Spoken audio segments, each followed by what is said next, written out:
This is Father Gregory Pine. This is Father Joseph Anthony Kress. And welcome to Godsplaining. Thanks to all those who support us. Sorry, I'm like channeling Father Bonaventure right now.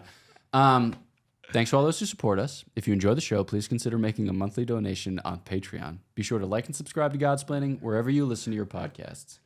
My favorite part about doing episodes of Father Bonaventure, I mean, I like a lot of parts of doing episodes of Father Bonaventure. One of my favorite parts is the fact that like he can't figure out what tone of voice to use, so he just uses all of them. Yeah, it's nice. You ever see that Will Ferrell sketch where he's like, I don't know how to modulate my voice? I don't know that sketch. Oh my gosh. I can guess.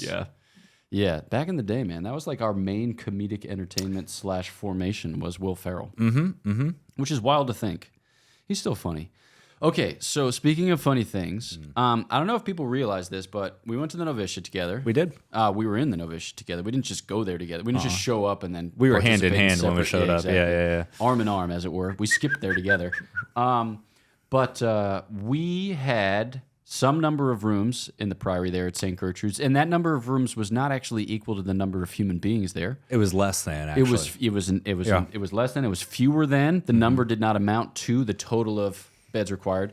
So we have flatmates there, as they say in the British world, and we roomed together for a period of 6 months. Roomie. So this is a roomie episode. Yeah, taking it back. Exactly. And we don't just happen to be roomies, we happen to also be homies, so that made us like romies. Yeah, totally. Or like hoomies. Hoomies? Whom at least gets too, like, never mind. It's hard to say. All right, hard to, yeah. Any favorite, like, shareable thoughts from the time of our, I mean, we, like, cleaned the bathroom together every morning. Every day. At the, not just, like, advice or counsel or suggestion of our novice master, but. Under the fear. Exactly. Yeah. The direct precept. I didn't fit in on, like, the bunk bed that we occupied. You had a lift. I did. You know, I basically built, like, this bejanked plywood contraption that got it such that I was flush with the headboard and the footboard so I could spill over both. It's like a Dr. Seuss book. Because you needed an extra long mattress, but the bunk beds we had couldn't accommodate. Exactly. So you had to sleep on the top bunk, which meant you had like, what, 7-inch gap between the mattress and the ceiling? And I hit the ceiling fan with frequency. Way too often. Yeah, it was great. But my favorite moment of our time as roommates was when there was a turtle in our bathtub. You remember that? I do remember that. Yeah. There was... Because we were roommates, they tried to split us up on different things so that there would be a period throughout the week where we could kind of not have always somebody like attached to our hip. And so we would schedule our like apostolic ministry placements, which was a once a week thing, and when they would be on an opposite basis. So like you would go on Tuesdays, and I went on Thursdays or something like that. Did you go to St. Boniface or did you go to St. Francis Seraph? No, I did the home ministry. Right. I forgot about that. Yeah, we would just travel around the city and visit people in their homes, which was very, very good. Met a lot of really good people there. Pray for them. But I remember I got back and I walked in my room and you were at your desk. Sleep. Yeah, because you were studying. My typical posture. Yeah. You know, and I walked in and I started making noise or whatever, and then you just spun around in your chair and you're like, hey, because we couldn't talk. We had silence on the dormitory floor. You're like, hey, I gotta show you something. I was like, what? And you took me in the bathroom and pulled the shower curtain across, and there was a turtle. Yeah, that turtle presented itself to us. You did. So tell the back end. It wandered up to our back door.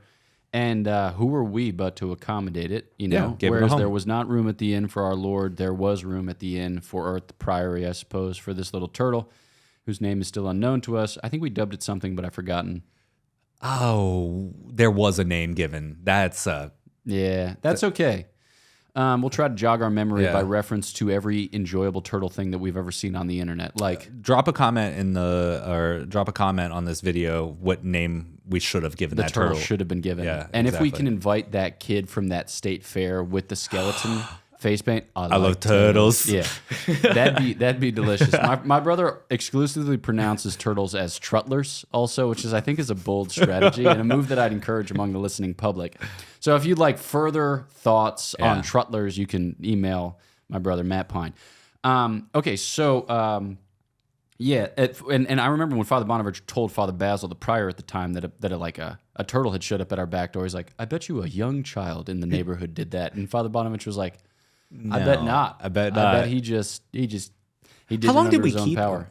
Some number of days. It was a few days. Like it wasn't just like a one overnight thing. Like It was a few days, and I felt probably the most childish I've ever felt in my life, where like you're have an animal and you're trying to hide it from your parents and like feed it and let like nobody find out about it, but everybody starts finding out about it.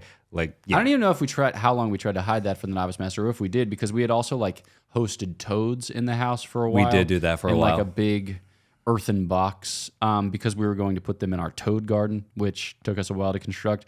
We were given permission to like build. Never mind. The life. Yeah, it's just wild. Insane. Yeah. Okay, so speaking of roommating, this episode is about cohabiting.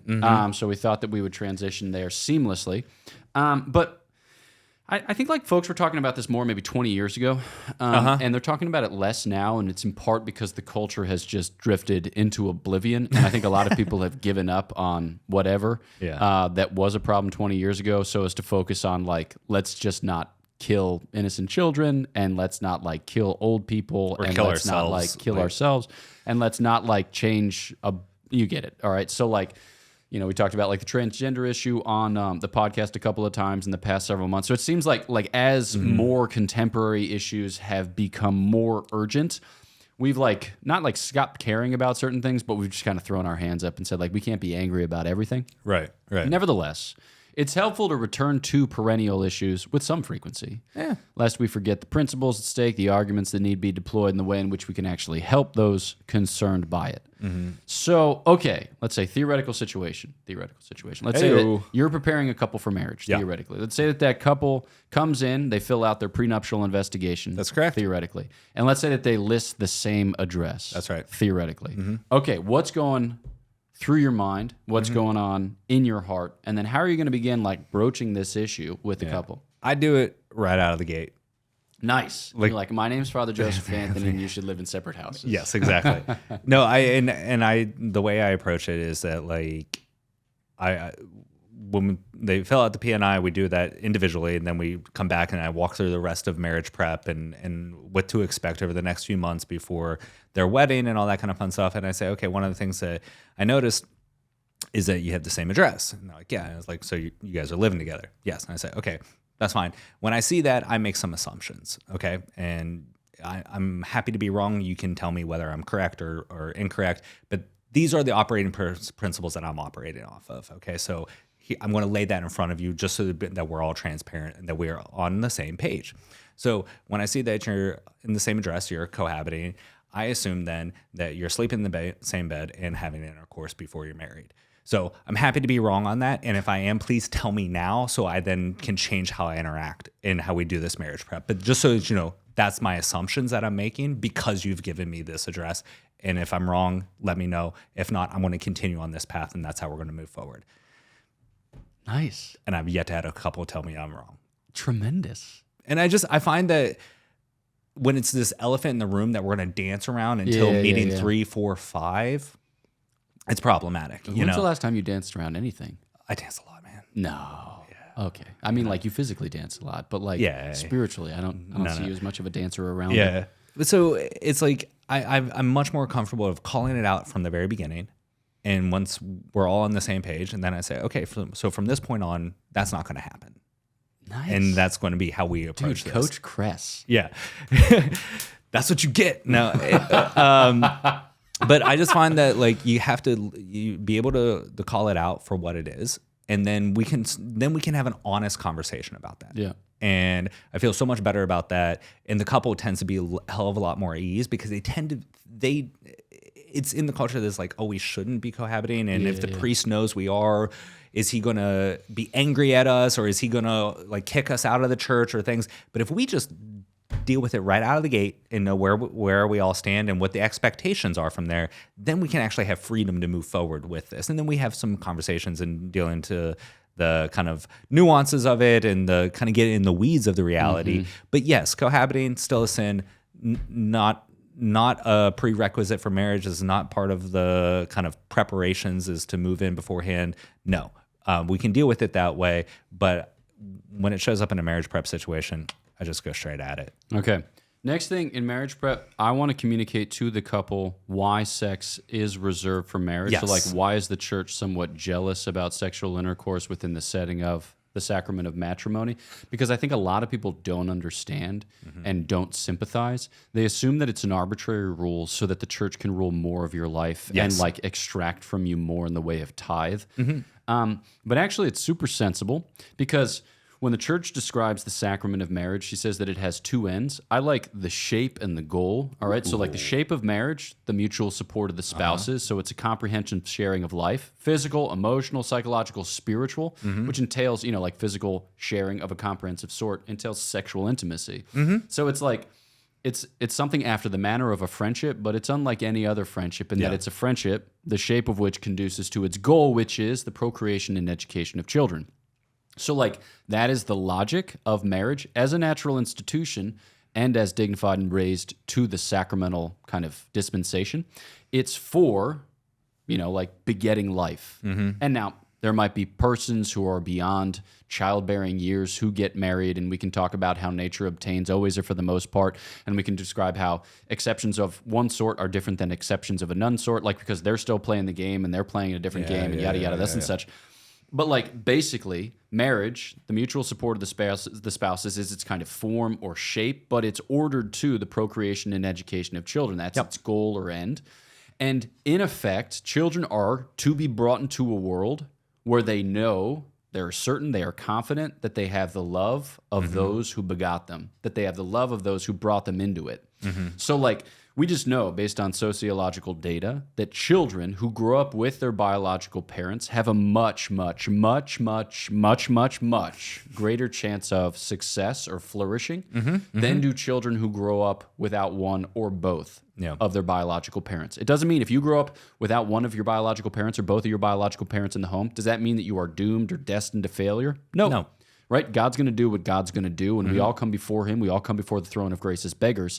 But like when it comes to our social and political life and what we do as kind of like legislators and policymakers, we're trying to provide for the good of those concerned by the law. So we're trying to defend this thing. And so the church in her law is kind of just clarifying or promulgating, making known, as it were, what obtains in the order of nature as it's blessed by grace. But I'm running on right now. So it's like, it's good that marriage, like that man and woman come together with the hope of conceiving and begetting children who will then have the certainty and confidence that they're going to live with these people who will see them through infancy, adolescence, and young adulthood until such time as they're ready to be about their business on their own.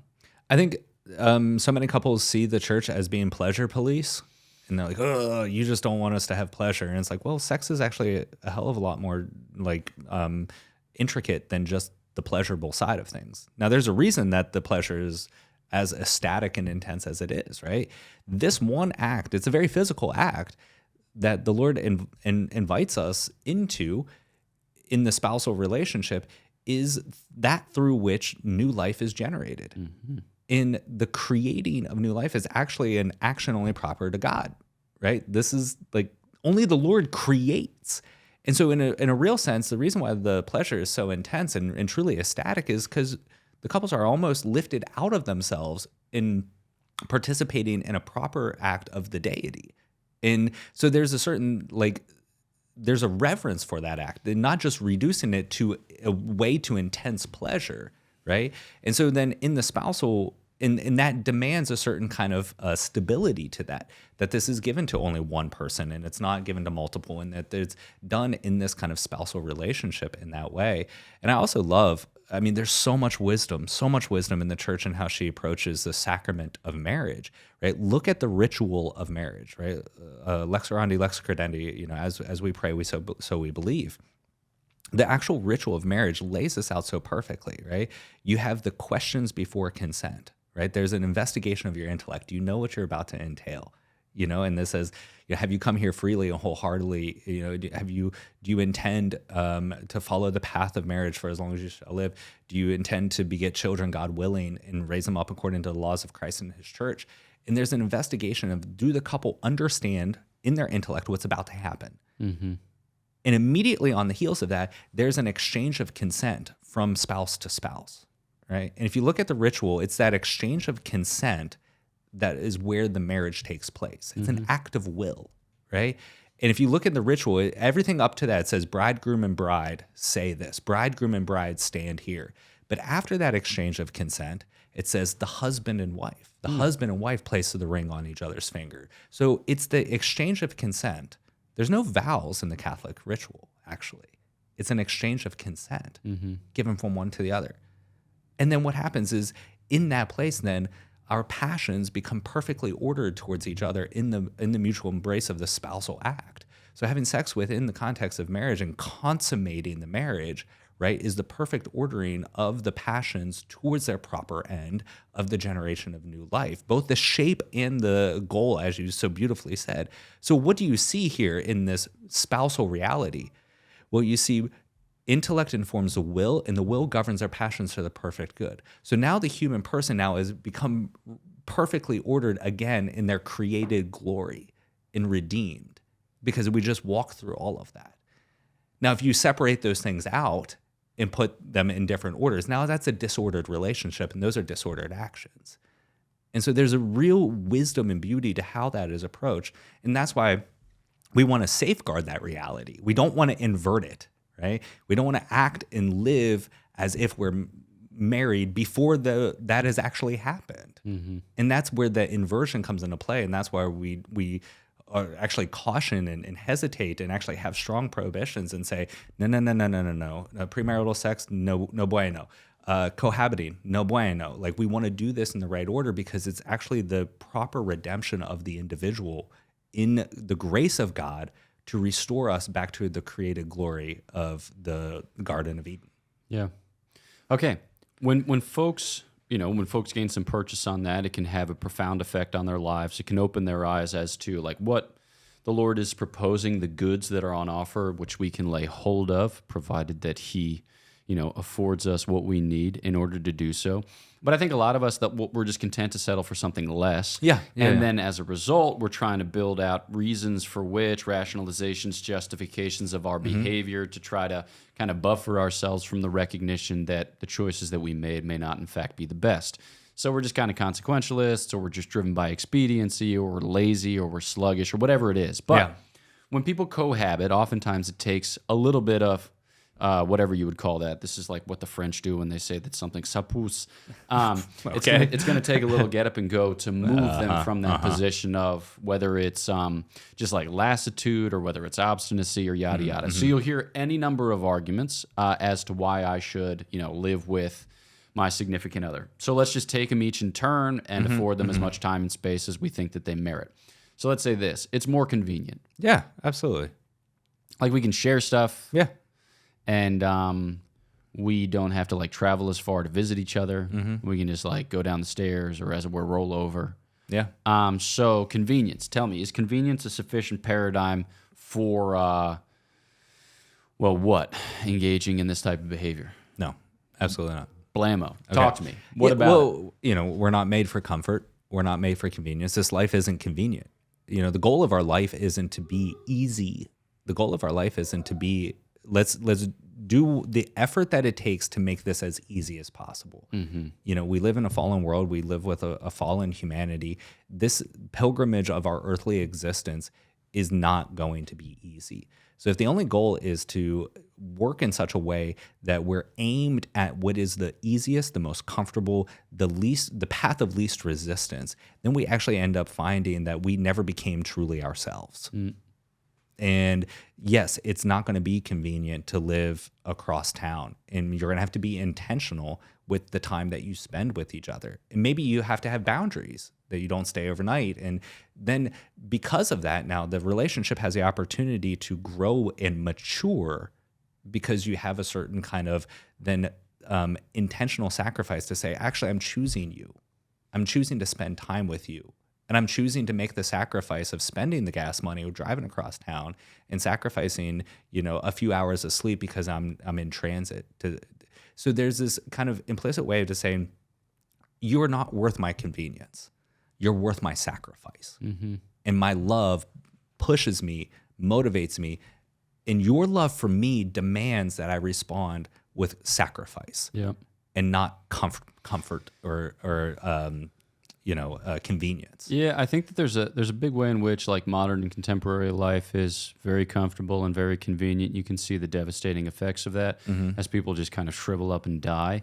And it's not insignificant that folks are like laying claim to ancient and medieval philosophies and theologies, especially as they entail discipline and sacrifice. Yep. Because they're looking to be challenged, even though they know that like they've been made weak, they have been wounded by whatever they've interacted with over the course of the last 5, 10, 15, 20 years, you know, whether technology or whether sensuality or whatever, you know, like it doesn't matter. They know that about themselves, but they want to be challenged. They want to be held accountable. It's for reasons like this that like Exodus 90 has so much success. True. Right. Like we were talking to Luke Cornett, who plays basketball for the Boston Celtics, and he was saying that like, yeah, he's always been Catholic. He's always practiced the faith. I think he said that. But like for him, a big kind of turning point was Exodus 90, insofar as it encouraged him to live his faith with greater rigor and vigor. And he's pumped. He's on fire. It's really cool.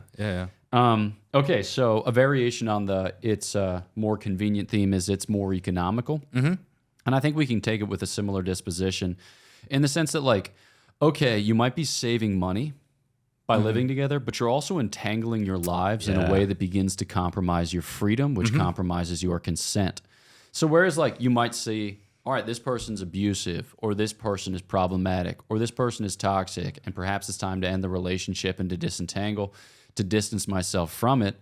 Now you're paying out of the same account, or you're sharing expenses, and you're thinking about it not so much in terms of like your own integrity or your own like physical, emotional, psychological well-being, as you're thinking of it in terms of like your pocketbook. Nobody says pocketbook anymore, but your wallet, your Venmo account, your whatever.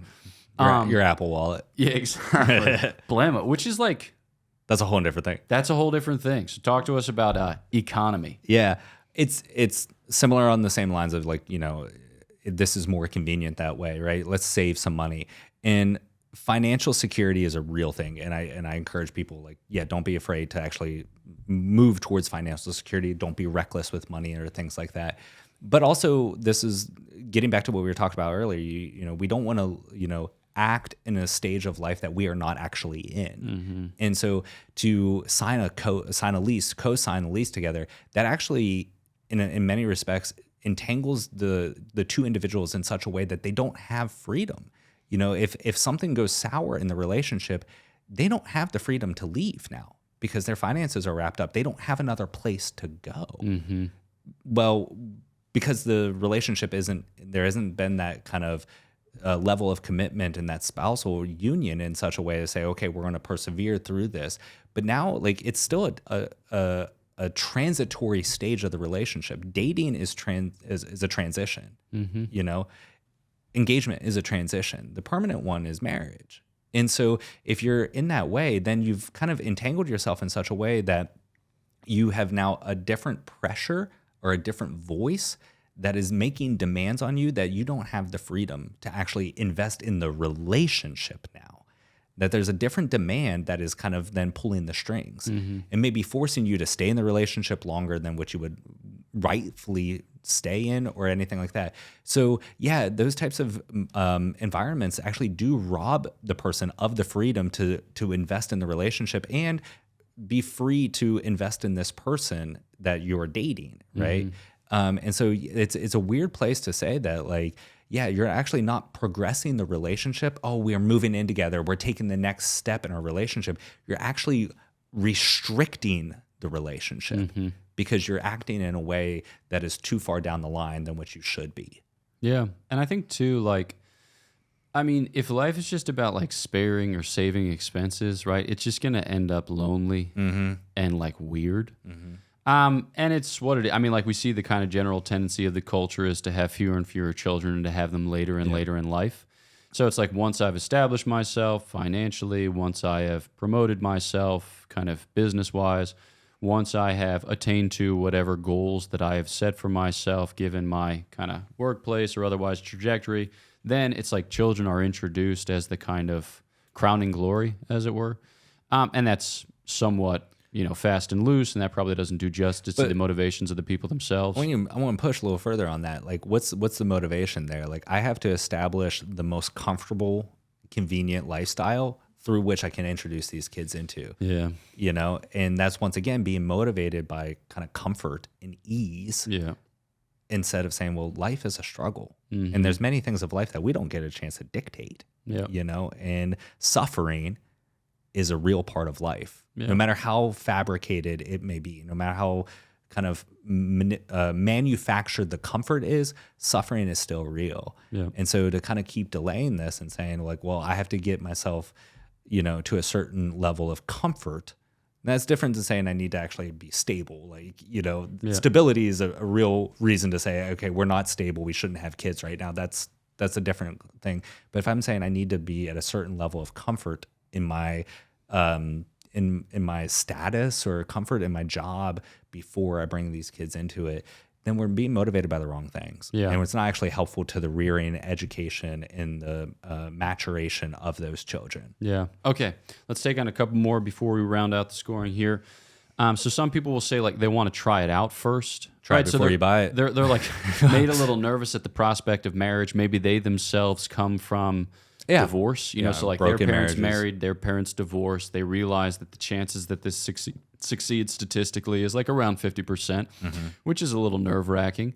And so you see people retreating more and more from terminal commitment.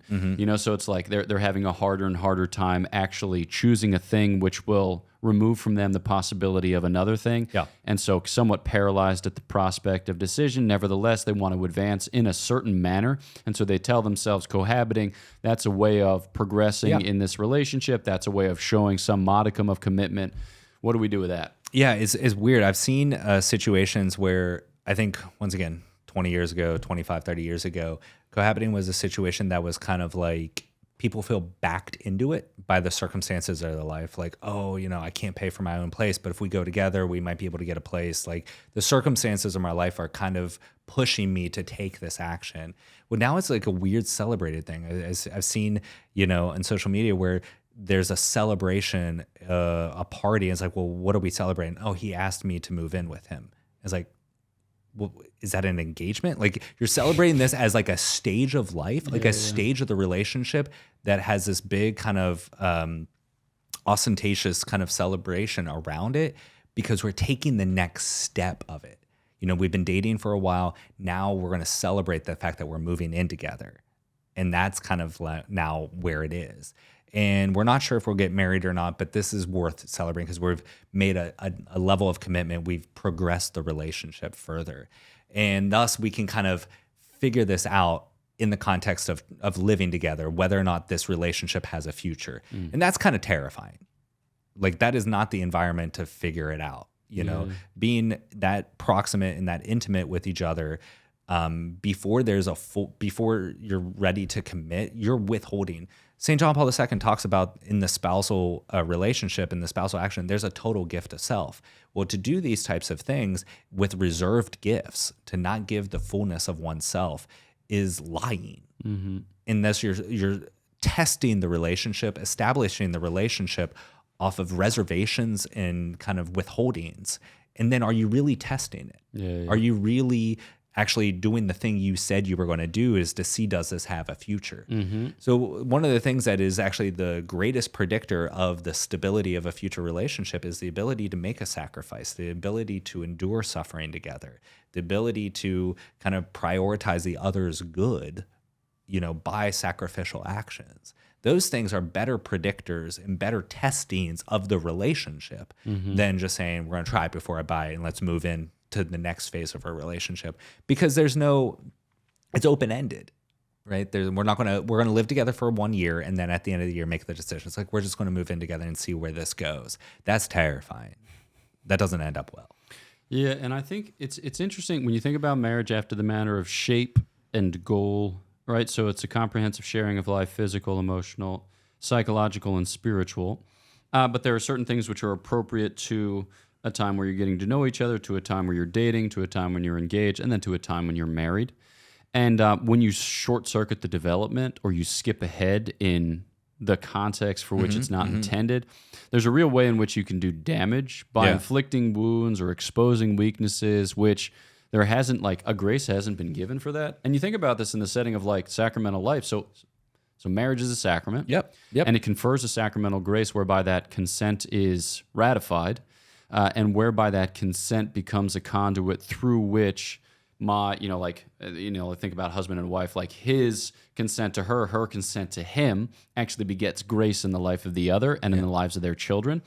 So in a certain sense, you can't try it out until the grace has been given, until you've been capacitated for the living of the thing itself.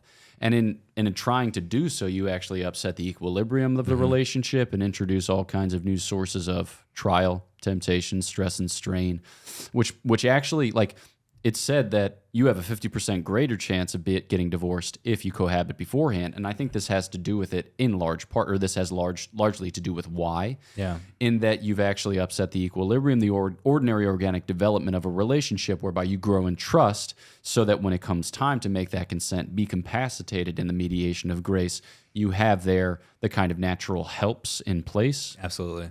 All right, so the last one then is, sometimes people will say, like, this is a great way by which to get to know each other more. In the sense, like, we've been things have been going well for however many months, and we've been getting to know each other, but like we want to get to know each other in this more intimate, intense context. Like, we want to share plates, and we want to do dishes, and we want to divide chores, and we want to sleep in the same bed. So like, what do we say to this? Like, my first thought is that there's real ways in which it short circuits the intense and intimate connection for which we long. Because, like, I think a lot of kind of being together in a relationship is realizing that the other person is good, but also boring, and that we have to find ways by which to account for that. I think often of the fact, like, in marriage, you come before the other and you say, like, this person's wonderful. I think I could share a life, and specifically, I think I could raise kids. Yeah. Like, it like draws you out of yourself and into that life of sacrifice and commitment beyond.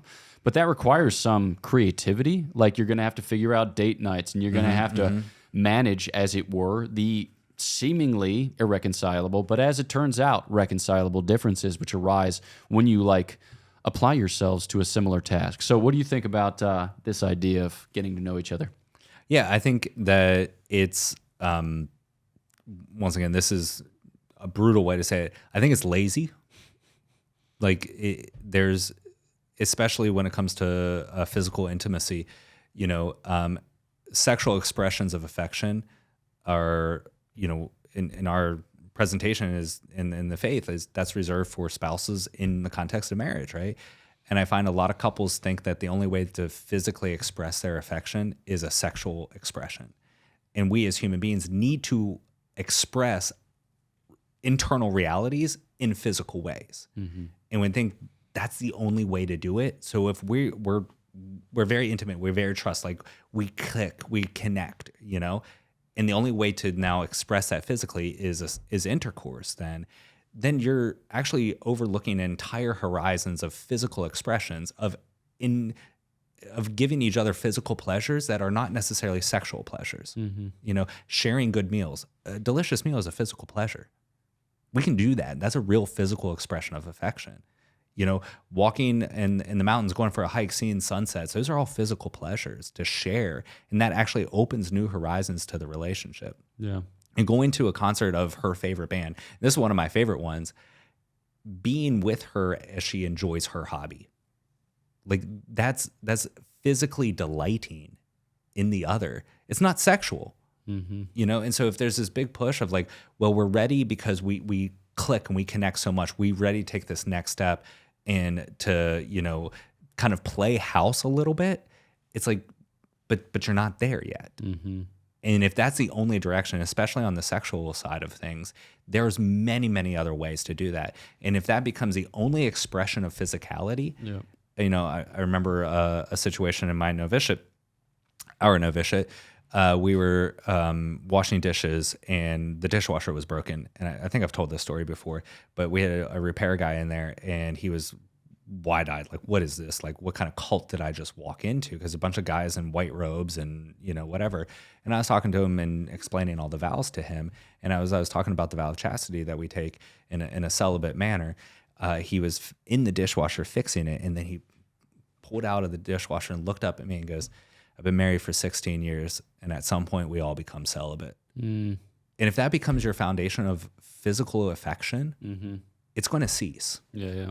And so what do you do then? And if you don't put in the work to actually build up real relationships, then it's going to break down.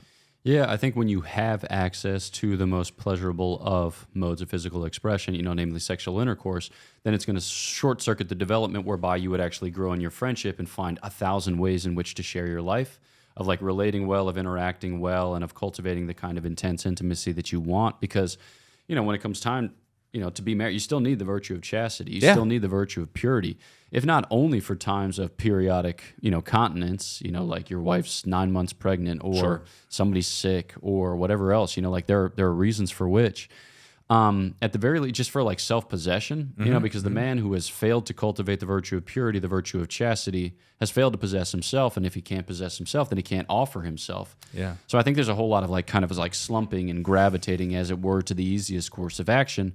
Even though there might be things about it that are hard, it's just like you need to take a stand at a certain point and choose what's difficult, not because it's difficult, but because it's good, right? Yeah, and it's because it's requiring of you the type of maturation which need be in place if you're going to be a good husband and a good father or a good wife and a good mother. Yeah. Boom. Any final thoughts? Nah, that's it. Dude, my only final thought is to thank you, the listener/viewer, for tuning into this episode of Godsplaining. One cool announcement. You've heard it a couple times now on the podcast, but we've got a young adult retreat coming up in the metropolis of Dallas, Texas. That'd be March 21st through 23rd. I think it's at like the St. Raphael Retreat Center, if I've got that right. But you can find more details out on godsplaining.org. Other things besides, be sure to like the episode, share the episode, leave a 5-star review, all of which helps to get the word out. And you can follow us on socials, where we leave occasional, like, whatever, things and other things besides. I don't know what this stuff's called anymore, but occasionally it's filled with whimsy and caprice, so I'm here for it.